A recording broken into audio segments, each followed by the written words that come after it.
Break के बाद आप सभी का स्वागत है। चलिए रुक करते हैं बड़ी खबर की ओर। इस वक्त की बड़ी खबर हम आपको दिखाते हैं हरियाणा से। इस वक्त की बड़ी खबर,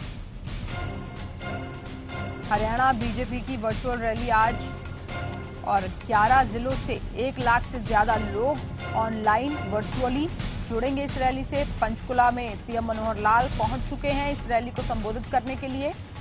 आपको बता दें, दिल्ली से केंद्रीय मंत्री नरेंद्र सिंह तोमर भी जनता को संबोधित करेंगे वर्चुअली। और हरियाणा में पहली रैली जो है वर्चुअल हो रही है और रैली में सरकार 1 साल के कामकाज का ब्यौरा देगी। वहीं और ज्यादा जानकारी के लिए ब्यूरो एग्जीक्यूटिव मनीष कुमार हमारे साथ जुड़ चुके हैं। जी मनीष, सीएम मनोहर लाल पहुंच चुके हैं पंचकुला में। जी देखिए, अग्रवाल भवन पंचकुला में ये कार्यक्रम की शुरुआत हो चुकी है और सीएम पहुंच चुके हैं वहां पे। बीजेपी के प्रदेश अध्यक्ष सुभाष बराला वहां पे मौजूद हैं। और मैं आपको बता दूं कि नरेंद्र तोमर जो कैबिनेट मंत्री हैं, भारत सरकार के कृषि मंत्री हैं, वो भी इसको संबोधित करेंगे। और ये जो रैली है, ये रैली दरअसल हरियाणा के इतिहास में ये सबसे पहला रैली होगा जो वर्चुअल रैली होगा। और इसमें 1 लाख से ज्यादा लोगों तक भारतीय जनता पार्टी की पहुंचने का लक्ष्य है। तो इसको इस ऑनलाइन के माध्यम से जो जुड़ा गया है, सोशल मीडिया के माध्यम से जुड़ा गया है, ताकि इस कोरोना महाकाल में सोशल डिस्टेंस जो मायने हैं वो सोशल डिस्टेंस को मेंटेन करते हुए ये रैली का आयोजन किया गया है। जी, तो फिजिकल डिस्टेंसिंग का अनुपालन करते हुए यहाँ पर बीजेपी ने डिजिटल रैली करने का तरीका जो है वो अपनाया है। वहीं मनीष, अगर तैयारियों की बात की जाए तो वहाँ पे तैयारियां किस तरीके की गई हैं?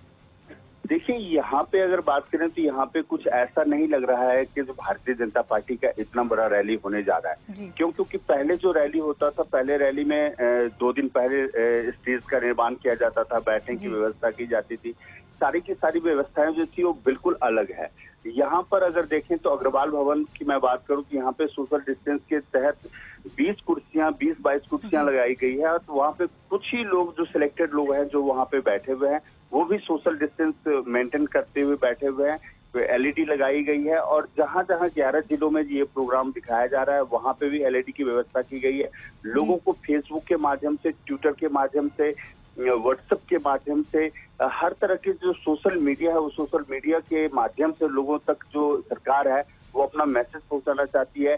क्योंकि भारतीय जनता पार्टी की अगर नरेंद्र मोदी पार्ट 2 की बात करें तो साल पार्ट 2 का जो फर्स्ट ईयर है, पहला साल जो है वो कंप्लीट हो चुका है। उसी को लेके जो भारतीय जनता पार्टी की और नरेंद्र मोदी की जो उपलब्धियां हैं, जो इस 1 साल में सरकार ने काम किए हैं, वो काम दरअसल सीएम मनोहर लाल और सुभाष बराला और नरेंद्र तोमर जो है वो लोगों को संबोधित करके बताएंगे कि हमने पार्ट 2 में क्या क्या काम किया है और क्या क्या काम हम करने वाले हैं। वहीं पे अगर बात करें तो इस कोरोना काल में नरेंद्र मोदी के द्वारा उठाया गया कदम, जो कि अगर ऑल ओवर वर्ल्ड की बात करें तो विश्व में जहां पे कोरोना ने पूरा नाच करके दिखाया कि मैं क्या चीज हूं, वहीं पे भारत की अगर बात करें तो शुरुआती दौर में भारत के प्रधानमंत्री नरेंद्र मोदी द्वारा लिया गया डिसीजन कहीं कहीं भारत को बचाने में कामयाब रहा।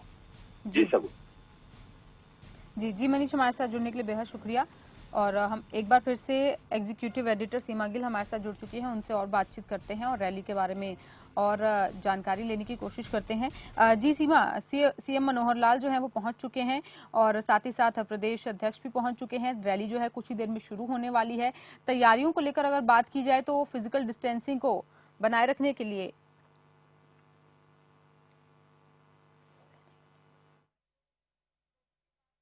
रैलियां तो होनी है, पॉलिटिकली ये लोग कनेक्ट करने की कोशिश करेंगे सभी लोग। लेकिन उसमें जो अच्छी बात है कि वर्चुअल रैली से कम जो फिजिकल डिस्टेंसिंग है वो मेंटेन हो रही है और बात जहां तक वो पहुंचाना चाह रहे हैं वहां तक बात पहुंच रही है। तो अगर कोई ऐसा माध्यम क्रिएट हो रहा है जहां पर सोशल डिस्टेंसिंग, क्योंकि आज सबसे ज्यादा अगर कोरोना से किसी तरीके से लड़ा जा सकता है तो उसके लिए सबसे बड़ा हथियार यही है कि आप सोशल डिस्टेंस मेंटेन करें। तो इसके लिए जो नई टेक्नोलॉजी सामने आई है, मुझे लगता है उसके लिए बीजेपी बधाई की पात्र है। जी सीमा, हमने पहले भी कई बार देखा है कि बीजेपी डिजिटल प्लेटफॉर्म को बहुत ज्यादा बढ़ावा देने की कोशिश करती है और नई टेक्नोलॉजी को किस तरीके से इस्तेमाल किया जाए, ये बीजेपी ने कई बार दिखाया है कि किस तरीके से हम डिजिटलाइजेशन की और ज्यादा और बढ़ सकते हैं और तेजी से डिजिटलाइजेशन को देश में अपना सकते हैं। कई बार हमने ये देखने को हमें मिला है और इसी का एक और उदाहरण आज हमें देखने को मिल रहा है, जहां पर वर्चुअल रैली का कंसेप्ट जो है वो बीजेपी ने शुरू किया है। बिल्कुल शगुन, अगर मोदी जी की बात करें तो उनके एक बहुत बड़े कैंपेन में, डिजिटल कैंपेन उनका एक बहुत बड़ा कैंपेन है और उस पर बहुत ज्यादा बीजेपी ने फोकस किया, सरकार भी उस पर बहुत फोकस कर रही है। और सबसे बड़ी बात है, जो बीजेपी का जो मैनेजमेंट है वो बहुत स्ट्रॉन्ग है, पार्टी का ऑर्गेनाइजेशन का जो मैनेजमेंट है वो बहुत स्ट्रॉन्ग है, वो बहुत एक्सपेरिमेंटल भी है और उन्होंने तमाम तरह के जो भी टूल्स यूज कर सकते थे ऑर्गेनाइजेशन को स्ट्रॉन्ग करने के लिए पिछले 5-6 सालों में आपने देखा है कि वो सब उन्होंने किया है। अमित शाह जी के सुपरविजन में बहुत ज्यादा संगठनात्मक जो एक कटिबद्धता जो होती है वो दिखाई देती है। उनको लगता है कि एक टारगेट वो सेट करते हैं और फिर उसके लिए वो टूल्स इस्तेमाल करते हैं। तो अभी जो ये टूल्स इन्होंने यूज किया है वो डिजिटल इंडिया का जो उनका कैंपेन था, सरकार का जो कैंपेन था, ये उन्हीं का एक हिस्सा है और उसी को वो आगे लेके जाना चाह रहे हैं। और वो मैं कहूंगी कि अगर ले गए हैं तो ये बहुत बड़ी बात है, क्योंकि वर्चुअली रैली वर्ड अपने आप में बहुत बड़ा है और इसके मायने बहुत बड़े हैं। हिंदुस्तान की पूरी राजनीति को मैं बदलाव के दौर से देख रही हूँ। अब के बाद हिंदुस्तान की राजनीति थोड़े दूसरे तरीके से देखी जाएगी, बट इसमें जो नकारात्मक चीजें जो मुझे दिख रही है वो ये है कि क्योंकि जब आप वर्चुअली वर्ड यूज करते हैं तो आपको टेक्निकली बहुत साउंड होने की जरूरत है। तो एक जो इंडिपेंडेंट कैंडिडेट जब इलेक्शन में खड़ा होता है, वो चुनाव लड़ता है, तो उसके पास उस तरह के इंफ्रास्ट्रक्चर नहीं होते, उस तरह का नेटवर्क नहीं होता, क्योंकि डिजिटल प्लेटफॉर्म पे आपको सब लोगों के साथ कनेक्ट करने के लिए आपको बहुत बड़े इंफ्रास्ट्रक्चर की जरूरत पड़ती है, वो नहीं है।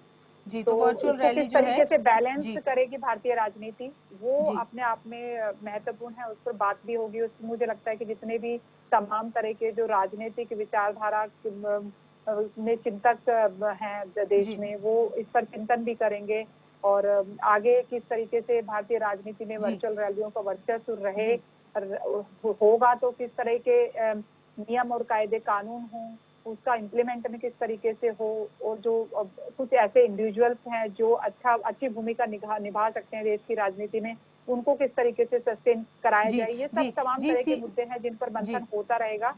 लेकिन ये एक मुझे लगता है 21वीं सदी की अच्छी शुरुआत है। जी सीमा, मैं आपको बता दूं कि रैली जो है वो शुरू हो चुकी है और प्रदेश अध्यक्ष सुभाष बराला जो हैं रैली को संबोधित कर रहे हैं।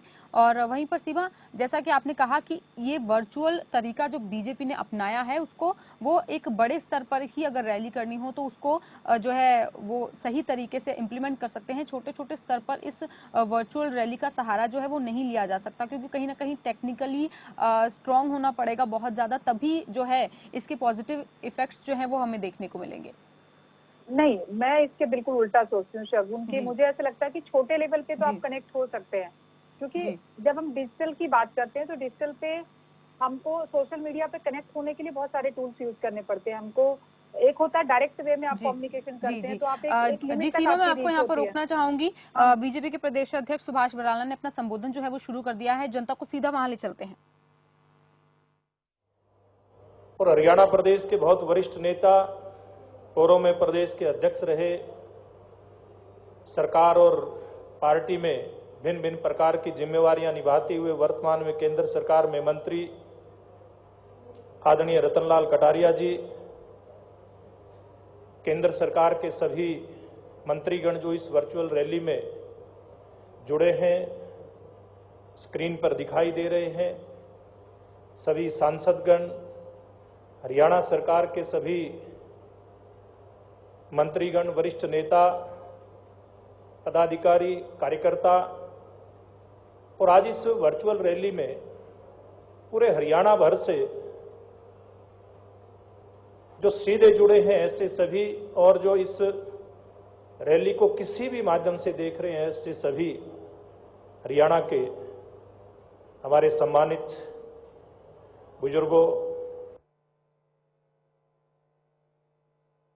यहाँ पर बीजेपी कि वर्चुअल रैली जो है वो शुरू हो चुकी है और प्रदेश अध्यक्ष सुभाष बराला को आप सुन रहे थे, उनके संबोधन के साथ ये रैली जो है वो शुरू हुई है। आपको बता दें कि हरियाणा में पहली वर्चुअल रैली जो है वो आज बीजेपी की तरफ से की जा रही है। सीमा गिल हमारे साथ एग्जीक्यूटिव एडिटर जो है वो जुड़ी हुई हैं, उनसे बातचीत कर लेते हैं। जी सीमा, हम बात कर रहे थे कि ये वर्चुअल रैली जो है वो बड़े लेवल पर ज्यादा कारगर साबित होगी या फिर छोटे लेवल पर, आप बता रही थी। शकुन, वर्चुअल रैली तो बड़े लेवल पे टारगेट हो रही है, क्योंकि बीजेपी का टारगेट यही है कि मिनिमम में हम मैक्सिमम कैसे पाएं। लेकिन मैं व्यक्तिगत तौर पे बोल रही हूँ कि अगर व्यक्तिगत तौर पे कोई व्यक्ति को इस्तेमाल करता है इस टेक्नोलॉजी को, तो उसके लिए थोड़ी चुनौतियां हैं। उसको छोटे लेवल पे पहुंचना आसान है, लेकिन एक बड़े लेवल पे अगर वो चाहता है तो उनको एक इंफ्रास्ट्रक्चर की जरूरत होती है, क्योंकि आप अपने लेवल पे लोगों के साथ सोशल मीडिया पर एक लिमिट तक कनेक्ट हो पाते हैं। उसके बाद बहुत सारी टेक्नोलॉजी है, बूस्टिंग प्रोसेस है जो इस्तेमाल की जाती है।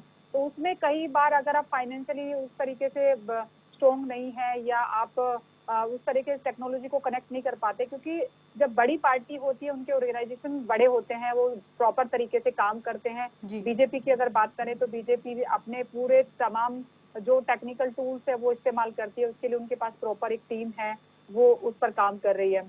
लेकिन जो एक आम आदमी है, जो इंडिपेंडेंट कैंडिडेट है, जब वो खड़ा होता है इलेक्शन में, तो उसके लिए कुछ चैलेंज हो सकते हैं। मैं उस पर बात कर रही हूँ कि उनको रीच करना एक साथ में मुश्किल है। बट अभी मुझे ऐसा लगता है कि हमें सुभाष बराला जी को पहले सुनना चाहिए, क्योंकि आज हमें पूरा फोकस इस पे रहेगा कि जनता इसको किस तरीके से लेती है, क्योंकि प्लानिंग पार्टी की अपनी है, सरकार और पार्टी मिलके उसको जनता के सामने लेके जा रही है, लेकिन जनता इसको कितना एक्सेप्ट करती है, वो किस तरीके से लेती है, कौन से मुद्दे हैं जो पार्टी आज रखेंगे। सुभाष बराला जी अभी कौन सी बात कर रहे हैं, हम सब उनको कोशिश करनी चाहिए कि आज हम उनको सुनते हैं और उसके बाद रिएक्शंस जनता से। मैं मनीष से भी चाहूंगी कि मनीष बीच में अगर जरूरत होती है तो बीच बीच में वो जनता से फीडबैक अगर ले सकते हैं कि वो किस तरीके से देख रही हैं, क्या उनको मिल रहा है इनपुट और वो उसको किस तरीके से ले रही हैं, क्या उनको दिखाई दे रहा है भविष्य में। जी सीमा, हम हर तरीके से जो है जनता तक पूरी खबर पहुंचाने की कोशिश करेंगे, पूरी रैली जो है जनता तक पहुंचाने की कोशिश करेंगे और जनता का भी फीडबैक पूरी तरीके से लेने की कोशिश करेंगे कि जनता आखिर क्या सोचती है। सीमा, वही मैं आपसे जानना चाहूंगी कि अगर एक आम नागरिक के तौर पर आप देखें तो एक आम नागरिक के दिमाग पर, दिल पर ये वर्चुअल रैली जो है वो क्या छवि जो है वो छोड़ सकती है, क्योंकि सोशल मीडिया आज एक बहुत बड़ा प्लेटफॉर्म बन चुका है और छोटे से छोटा इंसान जो है उसके हाथ में मोबाइल फोन होता है, वो सोशल मीडिया के माध्यम से लोगों के साथ जुड़ता है। आपने देखा होगा कि लोग अपनी बात रखने के लिए वीडियो बनाकर लाइव हो जाते हैं फेसबुक पर, ट्विटर पर और उस पर यूट्यूब पर, और अपनी वीडियोस जो है डालते हैं, सरकार तक अपनी बात पहुंचाने के लिए वीडियोस जो है वो डाली जाती है। तो सोशल मीडिया प्लेटफॉर्म आज बहुत स्ट्रांग है। तो ये सरकार की वर्चुअल रैली को एक आम नागरिक, एक छोटा आम नागरिक, मिडिल क्लास का नागरिक कैसे देखेगा? इसको शगुन, आप देखिए कि अभी तक जो रैलियां होती थी उसमें किस तरह की प्रैक्टिस होती थी। रैलियों में बहुत सारी भीड़ जुटाई जाती है, हम सब जानते हैं कि कई बार नंबर दिखाने के लिए, भीड़ जुटाने के लिए आप तमाम तरह के हथकंडे इस्तेमाल करते हैं। आप कई बार पेड लोगों को लेके लाया जाता है जिनका पॉलिटिकली इंटरेस्ट नहीं होता। आपकी पार्टी से, आपकी रैली से, आपकी जो मैनिफेस्टोज है पार्टी के, उनसे उनका कोई लेना देना नहीं, आपकी आइडियोलॉजी से। इवन कई बार तो ऐसा भी देखा गया है कि पार्टियों में जो भीड़ आती है उनका पार्टी की आइडियोलॉजी से भी कोई दूर दूर तक लेना देना नहीं है, लेकिन क्योंकि उनको एक तरह से अरेंज किया जाता है, जो बूथ लेवल पे जो लोग होते हैं या जो डिस्ट्रिक्ट लेवल पे या जिनकी जिम्मेदारी लगा दी जाती है लेके आने की, तो वो अपने तरीके से मैनेज करते हैं। तो उसके इम्पैक्ट आप देखिए, उस तरीके से अगर देखते हैं तो मैं देख रही हूँ इसको कि अब जब वर्चुअली आप कनेक्ट होंगे तो आप एक उस व्यक्ति के साथ कनेक्ट हो रहे हैं जो पढ़ा लिखा है, जो डिजिटली कनेक्ट है। क्योंकि अगर आप डिजिटली कनेक्ट हैं तो आपके पास वो कैपेसिटी है कि आप थोड़ी बहुत, आपके पास एजुकेशन होगी, थोड़ा आपकी समझ होगी, तो आप जो बोलेंगे आपको पता है कि जो सुन रहा है वो भी पढ़ा लिखा व्यक्ति है। तो अब मुझे लगता है कि एक आम आदमी के पास ज्यादा अपॉर्चुनिटी होगी। लाइक मेरे जैसे व्यक्ति को अगर कोई बोले कि आप जाके रैली अटेंड कीजिए तो मैं नहीं जाऊंगी, क्योंकि मुझे वो जो फिजिकली स्ट्रगल करना पड़ता है रैली में, आपको एक लंबी भीड़ के बीच में से वेट करना पड़ता है, बैठना पड़ता है, कई बार धूप होती है, सर्दी होती है, कई बार तमाम तरह के दूसरे ऐसे हालात होते हैं जिसमें आम आदमी जो थोड़ा सा भी अपने आप को कंफर्ट जोन में रखना चाहता है वो उस रैली का हिस्सा नहीं बनना चाहता। तो वहां पर भीड़ वही होती है जो या तो बिल्कुल जिनका पॉलिटिकली डायरेक्ट कोई इंटरेस्ट होता है, या फिर वो जो अपने आप को प्रेजेंट दिखाना चाहते हैं पार्टी के साथ कनेक्ट करने के लिए, या फिर एक वो हिस्सा होता है जिसका पॉलिटिकली कोई कनेक्शन नहीं होता और सिर्फ वो नंबर्स दिखाने के लिए जाते हैं एक भीड़ के तौर पे और वापस आ जाते हैं। तो अब जब हम वर्चुअली कनेक्ट कर रहे हैं तो पॉजिटिवली जो मैं इसको देख पा रही हूँ, वो सबसे बड़ा जो फायदा है वो ये है कि जिस भी आदमी से आप जुड़ रहे हैं मोबाइल पर, वो आदमी आपको अपने इंटरेस्ट तो कहीं ना कहीं कह सकते हैं कि बीजेपी ने अपनी पहुंच जो है लोगों तक और बढ़ा दिया है इस वर्चुअल रैली के माध्यम से। मनीष ब्यूरो एग्जीक्यूटिव हमारे साथ जुड़े हैं, उनसे बातचीत कर लेते हैं। जी मनीष, आज हरियाणा में पहली वर्चुअल रैली है, किस तरीके से आप देखते हैं इसे? देखिए, बिल्कुल राजनीतिक पार्टी जो है वो बैठ नहीं सकती, इसका साफ साफ अर्थ ये है कि राजनीतिक पार्टी जो है वो बैठ नहीं सकती।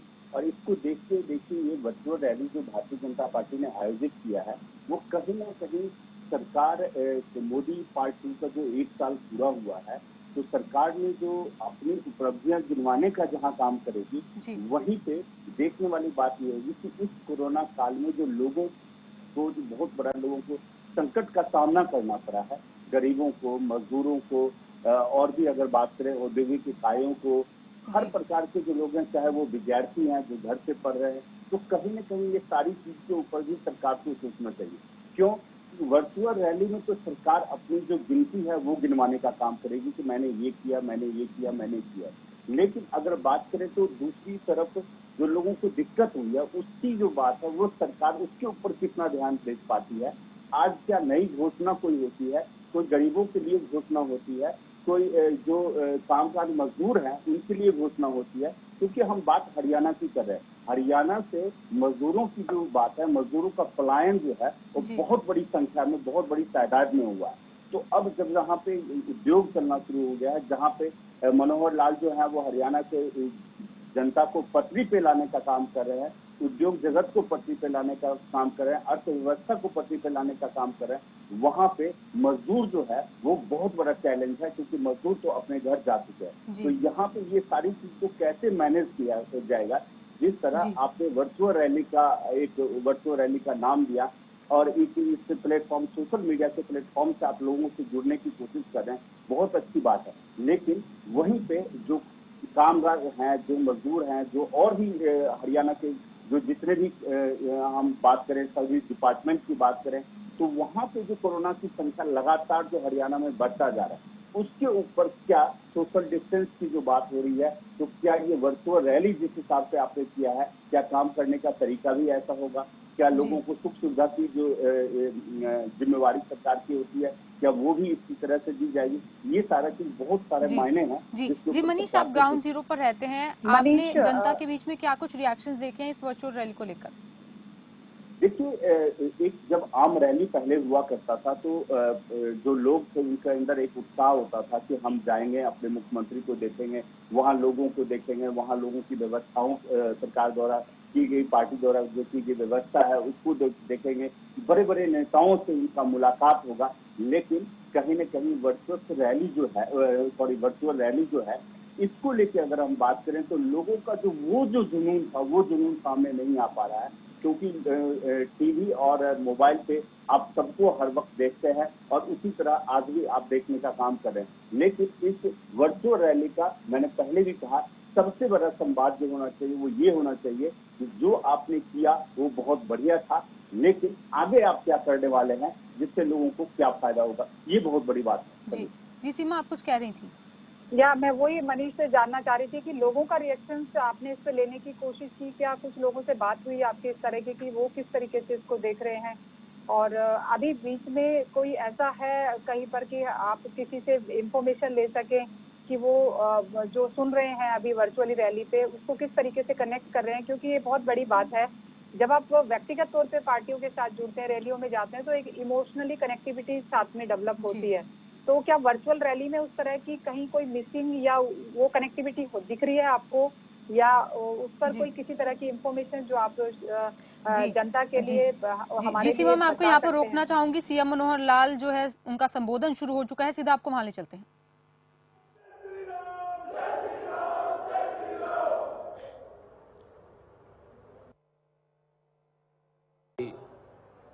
आज अपनी ये वर्चुअल रैली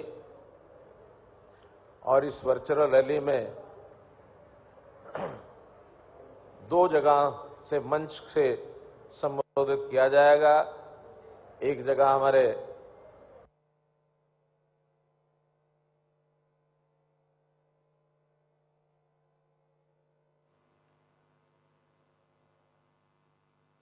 तो सीएम मनोहर लाल का संबोधन यहाँ पर इस वर्चुअल रैली में शुरू हो चुका है। हम आपको दिखा रहे हैं आज हरियाणा में पहली वर्चुअल रैली बीजेपी जो है आयोजन बीजेपी की तरफ से किया गया है और बीजेपी की ये पहली वर्चुअल रैली हरियाणा में है। हरियाणा के इतिहास में ये ऐसी पहली रैली है जहां पर जिसे ऑनलाइन तरीके से किया जा रहा है, सोशल मीडिया के प्लेटफॉर्म पर किया जा रहा है और यहाँ पर लोग जो है बड़ी संख्या में जुड़ने का दावा भी किया जा रहा है। बीजेपी प्रदेश अध्यक्ष सुभाष बराला वहां पर मौजूद हैं, सीएम मनोहर लाल मौजूद हैं, जिनका संबोधन जो है वो चल रहा है। आपको बता दें कि आज केंद्र सरकार की उपलब्धियों को हरियाणा बीजेपी सरकार जो है वो गिनवाएगी। सीएम मनोहर लाल संबोधित कर रहे हैं और वहीं पर दिल्ली से केंद्रीय मंत्री नरेंद्र सिंह तोमर भी आज जो है इस रैली को संबोधित करने वाले हैं।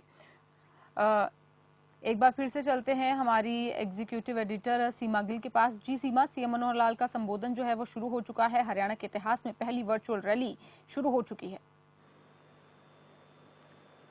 बिल्कुल शगुन, ये हरियाणा के लिए एक नया अनुभव है और हरियाणा की जनता इसको कैसे लेती है, किस तरीके क्योंकि कनेक्ट करती है इस रैली के साथ में, ये अपने आप में देखने वाला है।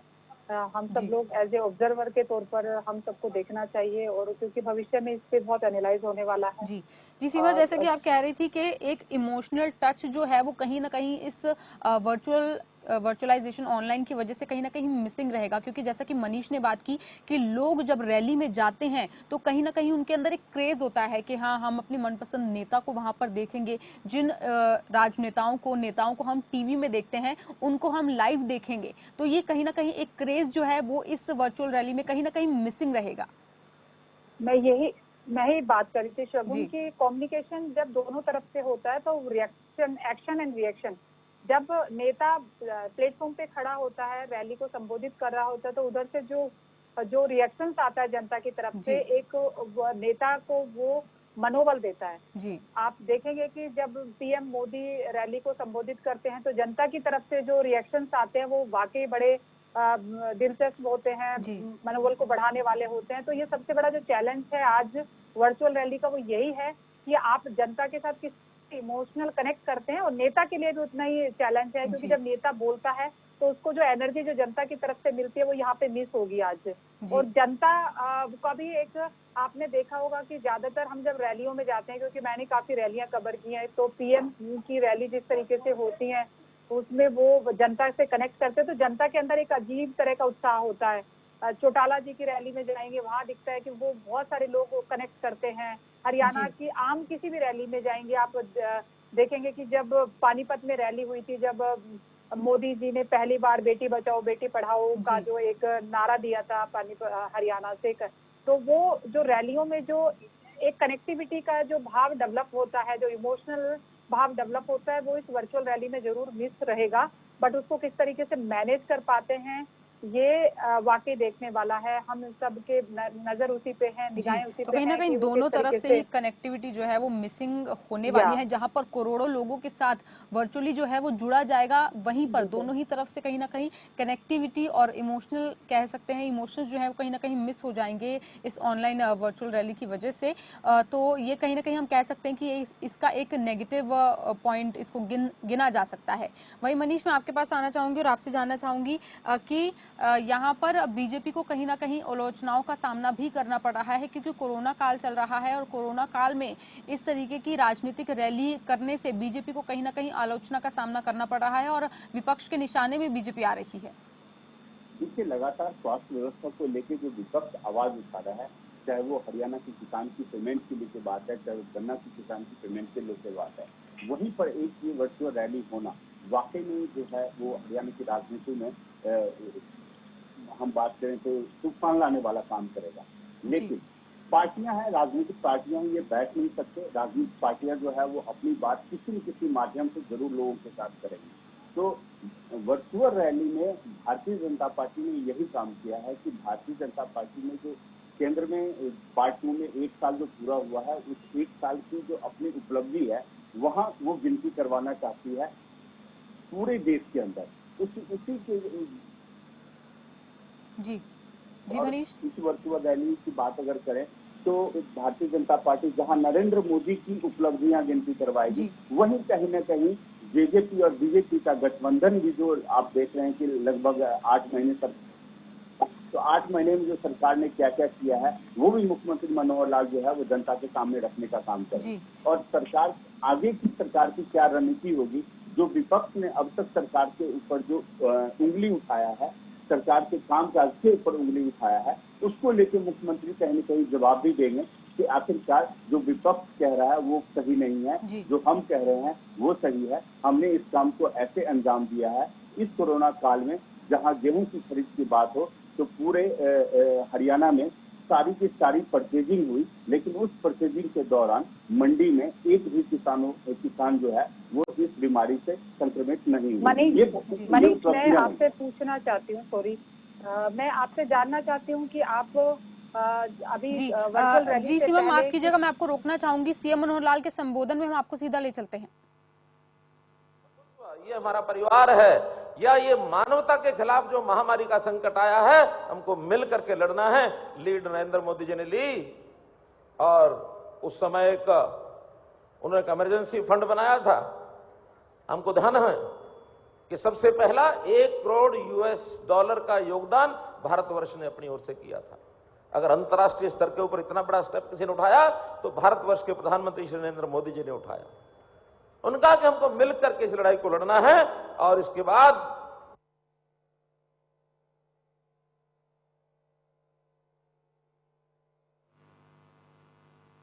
तो पंचकुला में यहाँ पर हरियाणा के इतिहास की पहली वर्चुअल रैली जो है हरियाणा जनसंवाद के नाम से ये रैली जो है शुरू हो चुकी है, और सीएम मनोहर लाल का संबोधन जो है वो चल रहा है, जहां पर पीएम के साथ जनता है। सीएम मनोहर लाल ने ऐसा कहा है, और देश के हित में प्रधानमंत्री नरेंद्र मोदी ने कई अहम कदम जो हैं वो उठाए हैं। दवाइयां भेजी, कोरोना से लड़ने के लिए उपकरण भेजे। हमारा कितना सामर्थ्य था कितना नहीं है, लेकिन मैंने पहल की है। अमेरिका जैसे देश को भी कहा कि हमको दवाइयां चाहिए, क्लोरोक्विन की गोलियां चाहिए, आप हमको भेजिए। 1 करोड़ गोलियां वहां भेजी गई। तो ऐसे अवसर पर मोदी जी का व्यक्तित्व, मोदी जी का नेतृत्व, ये विश्वव्यापी एक उभर करके आया है। विश्व के देश लोहा मानते हैं। वहीं पर बहुत खेद के साथ कहना पड़ता है कि हमारे देश के विपक्षी नेता ये कोई ना कोई किसी न किसी प्रकार की अपनी मन की भड़ास निकालते रहते हैं, और किसी न किसी प्रकार का शोषा उछालते रहते हैं, क्योंकि उनको करना कुछ नहीं है। केवल किसी बात का आलोचना करना बहुत आसान होता है, उस आलोचना में कुछ नहीं रखा है।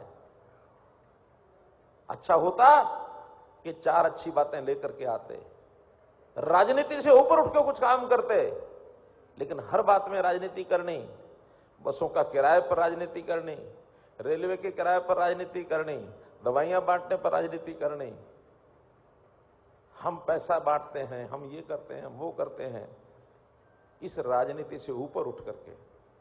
हां, सब नेता एक जैसे नहीं होते। हरियाणा में मैंने देखा है कुछ नेता जब इकट्ठे बैठ के बात करते हैं उस समय वो बहुत अच्छी अच्छी बातें करते हैं, और अच्छी बातों के कारण से हम परामर्श करके जो अच्छी बात है उनकी मानते भी हैं। हमें कोई आपत्ति नहीं है। राजनीति से ऊपर उठ करके, ये बीमारी ऐसी है, ये संकट ऐसा है, इस संकट में हमको राजनीति नहीं करनी चाहिए। लेकिन वही लोग जब बाहर जाते हैं, पब्लिक में जाकर के बात करते हैं, तो सिवाय अपनी राजनीति चमकाने के और कोई मतलब नहीं है। और वहां जाकर के उनको एक होड़ में शामिल होना पड़ता है कि कांग्रेस जैसा बटा हुआ घर है, वहां उनको लगता है कि इस कांग्रेस पर कब्जा कौन करे, ये नेता करे कि वो नेता करे कि वो नेता का, मैं नाम नहीं लूंगा, सबको मालूम है। हरियाणा में तमाशा हम खूब रोज देखते हैं।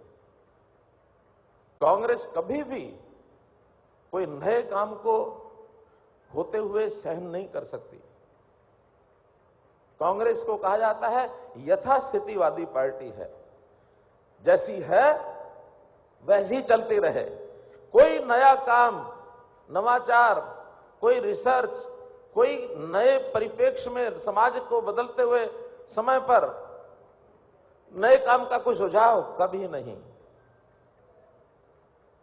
जब ये शासन करते थे तब नई योजनाओं की इंतजार करते थे कि कौन सी नई योजना आएगी और इसमें कितना पैसा हमको मिलेगा, उसको किस प्रकार से खुर्द-बुर्द करना, ये यहां की कांग्रेस का एक पूरा का पूरा चिट्ठा बना हुआ है।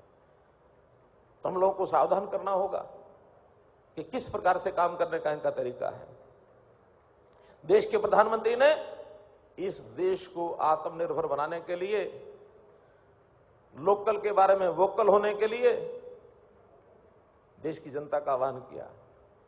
और ये कोरोना का समय, इस समय को उन्होंने पहचाना है और एक आह्वान है कि जब कभी कोई चुनौती आती है, जब कभी कोई चैलेंज होता है, उस चुनौती को अवसर के रूप में उपयोग करना, यही समय की मांग है। किस प्रकार को इस चैलेंज को अपॉर्चुनिटी के रूप में हम स्वीकार करें, देश और दुनिया का परिप्रेक्ष्य ये सब बदलता जा रहा है। और इस बदले हुए परिप्रेक्ष्य में हम किस प्रकार से अपने देश को आत्मनिर्भर बना सकते हैं। 20 लाख करोड़ रुपए का आर्थिक पैकेज ये मोदी जी ने घोषित किया, और उस आर्थिक पैकेज को घोषित करके उन्होंने देश के हर वर्ग को, देश के हर कोने में विकास के काम को ये ध्यान में रखा है। कोई वर्ग छोड़ा नहीं है जिसको आगे बढ़ाने के लिए उन्होंने किया हो, चाहे वो कृषि हो, चाहे वो दुकानदार हो, छोटा बड़ा व्यापारी हो, उद्योग हो, एमएसएमई हो, मजदूर है, नौकरी करने वाले लोग हैं, आर्मी हैं, रिटायर्ड पर्सन्स हैं, महिलाएं हैं, शिक्षा के लोग, बच्चे, नौजवान साथी, स्पोर्ट्स, हर एक चीज का उन्होंने ध्यान रखा है, हर चीज का ध्यान रखा है। और हर किसी चीज के लिए योजना बनाई है कि कैसे उस क्षेत्र को पुष्ट किया जाए, उसको आगे बढ़ाया जाए, कैसे उनको जो आर्थिक सहायता की बात है सहायता की जाए, अन्यथा बैंकों को मजबूत करके उन बैंकों के माध्यम से इन वर्गों को पैसा देकर के उनको आगे बढ़ाया जाए। कितनी योजनाएं गिनाई जा सकती हैं। हर गरीब महिला के खाते में 500 रुपए महीना डालने की बात उन्होंने की। हर बीपीएल परिवार को 3 महीने तक डबल राशन दिया जाए और वो मुफ्त में दिया जाए, ये उन्होंने व्यवस्था की। किसान परिवार को किसान सम्मान निधि 6,000 प्रति वर्ष ये देने का उन्होंने काम शुरू किया।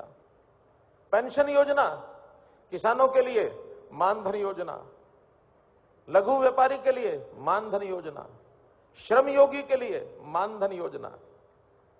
समाज का कौन सा ऐसा वर्ग है जिसको उन्होंने सहायता पहुंचाने की बात नहीं कही है। सब वर्गों के लिए की है। और कुछ बातें उन्हीं की प्रेरणा से, उन्हीं के नेतृत्व में जो योजनाएं हैं उसको हमने मजबूत किया। हरियाणा में हमने अपनी ओर से भी बहुत चीजें जोड़ी हैं। उसके अंदर चाहे कृषि की बात है, कितने ही काम कृषि के नाते से ये हमने किए हैं, चाहे वो मेरी फसल मेरा ब्यौरा, इस नाते से हर किसान की फसल का हिसाब किताब, ताकि उसकी प्रोक्योरमेंट ठीक हो जाए, ताकि उसको कल को कोई खराबा हो जाता उसको मुआवजा मिलना, मुआवजा ठीक मिल जाए, उसकी बिक्री ठीक हो जाए। इसी प्रकार से अगली प्लानिंग कोई बनानी हो, उस प्लानिंग में हम उस आंकड़े का उपयोग कर सकें। आखिर अभी एक प्लानिंग हमने बनाई कि पानी को बचाना चाहिए। पानी का यह संकट, इसको अगले आने वाली पीढ़ी उसको भुगतना ना पड़े। बहुत से हम काम कर रहे हैं, SYL पर तो काम कर ही रहे हैं, साथ में लखवार, किसाऊ और रेणुका डैम, इसके हमने रास्ते खुलवा दिए हैं। सब आने वाले 2-2.5 साल के बाद यहां से पानी मिलना शुरू होगा।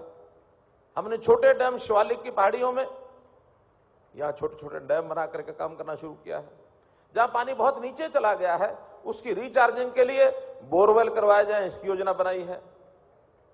और पानी नीचे से कम लोग निकालें, उसके लिए मेरा पानी मेरी विरासत धान के बंधुओं को अपील की है कि कम से कम धान की बिजाई कम करें।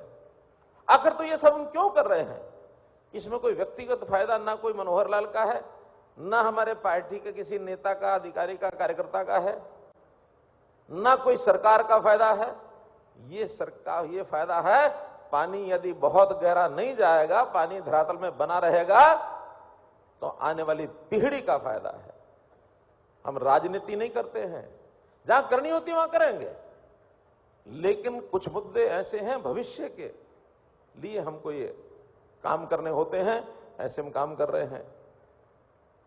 इस प्रकार से हर एक वर्ग के लिए शिक्षा, ऑनलाइन शिक्षा, इसका प्रावधान हमने शुरू किया है। हेल्थ, इसका हमने बहुत से प्रयोग किए हैं।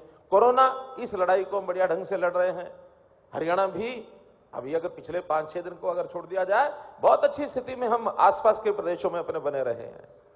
तो इस प्रकार के उन सब कामों को हम कर रहे हैं। आत्मनिर्भरता के जितने महत्वपूर्ण पहलू हैं उनको हम केंद्र के साथ कंधे से कंधा मिला करके उसको पूरा करेंगे। मुझे याद है नरेंद्र भाई मोदी ने कहा था कि Haryana can become the growth engine of the country. हम हरियाणा के लोग देश का ग्रोथ इंजन बन सकते हैं, क्योंकि हमारी परिस्थिति, जो हमारे भौगोलिक स्थिति है, हमारी वैसे जो हमारे यहाँ का जो व्यक्ति है वो एक प्रकार से पूरी मेहनत से, पूरा स्किल्ड होकर के काम करने की क्षमता रखता है। आज भी उद्योग में हम बहुत आगे हैं, हमारा उद्योग पुणे से ठीक से स्टार्ट हो गया है। तो आत्मनिर्भरता में हम आगे बढ़ेंगे। ई गवर्नेंस के विषय ये हम एक से एक बढ़कर के आगे कर रहे हैं और बहुत से प्रदेश इसको फॉलो कर रहे हैं। हमको 100 से ऊपर अवार्ड इस विषय मिल चुके हैं केंद्र सरकार की ओर से, बहुत सी संस्थाओं की ओर से। ई गवर्नेंस में जो हरियाणा के लोगों ने करके दिखाया है, ये और किसी प्रदेश ने इतना आगे बढ़ के नहीं दिखाया है।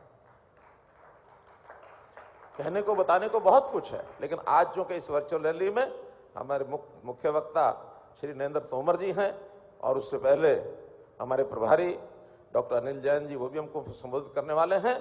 तो आज इस अवसर पर तो मैं इतना ही कहना चाहूंगा कि इस काल में, इस घड़ी में हम भले ही दूर दूर बैठ करके सारी बातें करेंगे, कोरोना के कारण से वर्चुअल रैली हो सकती है, लेकिन हमारे दिल दूर नहीं है, हमारे मन एक दूसरे से जुड़े हुए हैं। हम एक साथ रह करके इन समस्याओं को हल करने के लिए न केवल कोरोना को हराएंगे, बल्कि अपने प्रदेश को आगे बढ़ाने के लिए एक अच्छे का, जिसको कहना चाहिए, पूरे जोश से, साहस से, मनोबल से हम आगे बढ़ेंगे और ये प्रदेश देश भर का प्रथम प्रदेश बने। इसके लिए जहां जहां हमको कमी दिखेगी, तो इसलिए हमको सबको साथ चलना है। मोदी जी का वाक्य, सबका साथ सबका विकास, ये तो हमको करना ही करना है। साथ में हरियाणा के सब लोगों का विश्वास, वो भी हमारे प्रति जुड़े, हमारे प्रति बढ़े। तो हम सबका साथ सबका विकास और सबका विश्वास, इस थीम के ऊपर अपने प्रदेश की जनता को आह्वान करते हैं और हम सब भारतीय जनता पार्टी के लोग इस योजना में कंधे से कंधा मिलाकर के साथ लग के चलें। आगे आने वाला समय थोड़ा चैलेंजिंग है। इस चैलेंजिंग समय में जो योजनाएं आपको बताई जाए, अपने अपने स्थान पर रह करके भी उसको कैसे हम उपयोगी बना सकते हैं, कैसे जनता का उसमें लाभ कर सकते हैं, इन सब बातों को ध्यान रखेंगे और निश्चित रूप से हम आगे बढ़ेंगे, ऐसा मेरा विश्वास है। आपका बहुत बहुत धन्यवाद, बहुत बहुत आभार। भारत माता की वंदे। बहुत ही स्पष्टता से और बहुत ही सीधे तरीके से समझाने वाली कला से केंद्र और प्रदेश की सभी बातें आपके बीच में हमारे यशस्वी मुख्यमंत्री श्री मनोहर लाल जी ने रखी। अब मैं अनुरोध करूंगा कि दिल्ली से जुड़े हमारे प्रदेश के प्रभारी राज्यसभा सांसद राष्ट्रीय महामंत्री डॉक्टर अनिल जैन जी से अनुरोध करना चाहूंगा, जिनके नेतृत्व में, जिनकी मार्गदर्शन में दूसरी बार हरियाणा में सरकार बनी है। अब मैं अनुरोध करूंगा डॉक्टर अनिल जैन जी से कि वो हम सबको संबोधित करें। डॉक्टर अनिल जैन जी, दिल्ली से।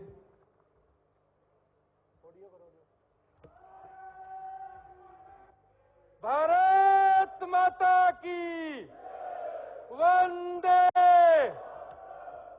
बहुत ही स्पष्टता से और बहुत ही सीधे तरीके से समझाने वाली कला से केंद्र और प्रदेश की सभी बातें आपके बीच में हमारे यशस्वी मुख्यमंत्री श्री मनोहर लाल जी ने रखी।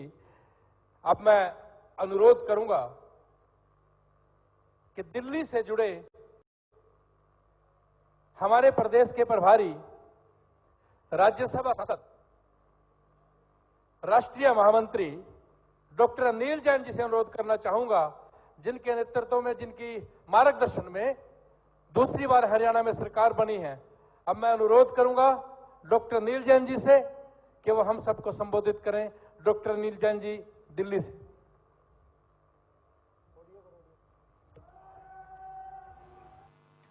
तो यहाँ पर सीएम मनोहर लाल ने रैली को संबोधित किया और अब इसके बाद केंद्रीय मंत्री नरेंद्र सिंह तोमर जो है रैली को संबोधित करने वाले हैं। आपको बता दें कि 2 मंच लगाए गए हैं, एक पंचकुला में और एक दिल्ली में, और दिल्ली से केंद्रीय मंत्री नरेंद्र सिंह तोमर जो हैं इस वर्चुअल रैली को संबोधित करेंगे। और वहीं पर अगर